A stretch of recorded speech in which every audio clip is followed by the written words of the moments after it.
Analysis. Lina Sinjab, November 2017. Iran is increasing its efforts to change the identity of Sunni-majority Syria, with the aim of establishing a long-term influence inside the country.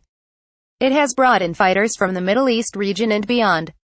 The Lebanese Hezbollah was among the first to arrive, and Iranian Revolutionary Guards, Afghan, Pakistani, Yemeni and Iraqi Shia militias are among the fighters that Iran has been relying on in gaining control in Syria. It has also organized and trained the local Syrian paramilitia known as National Defense Forces, whose members were first known as Shabiha, who became notorious for beating up protesters in the streets. Local fighters proved unreliable for Iran, often seeking to enrich themselves at the expense of military or ideological goals. Iran has instead relied on imported fighters like Hezbollah and the Iraqi militia of Abu Fadl al-Abbas, whose religious and ideological motivations have made them more loyal. Iran is also engaged in a process of demographic change, at least around the city of Damascus, aimed at surrounding the city with Iran loyalists. Shia in Syria comprise less than 1% of the population. Even large numbers of new arrivals cannot dominate, but they can change the balance of power.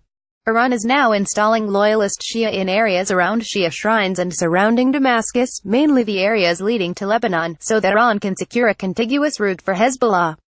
Residents of Damascus are speaking more and more about wealthy Shia buying properties in the city. New arrivals from Kafaraya and Foa, the two Shia towns in Idlib that were part of a Qatari-brokered population exchange deal with the Sunni towns of Midai and Zabadani, have now relocated to areas surrounding Shia shrines in both Sayyidah Zainab and Sayyidah Ruqayya in the heart of the old city Damascus. The latter shrine is for Ali bin Abi Talib's granddaughter, who died at 4 and was buried behind the Sunni Umayyad mosque.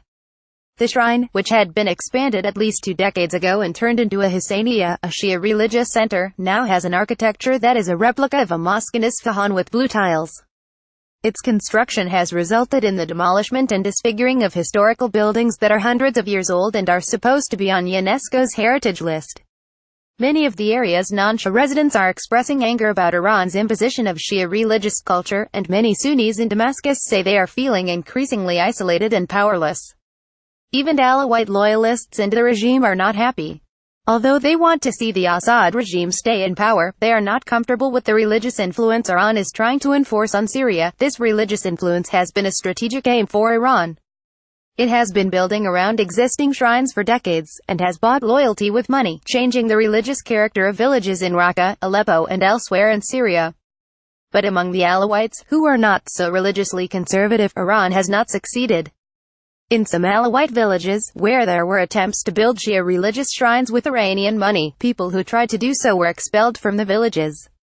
To some extent, both regime loyalists and the Syrian opposition are wary of Iran's efforts to change the religious identity of Syria, worried about it bringing in a Shia kind of extremism. Both sides reject it, and at least in Damascus, many prefer Russia to Iran. The ex-Soviet country has no interest in imposing any extremist religious ideology or changing the social fabric of Syria, already damaged by the war.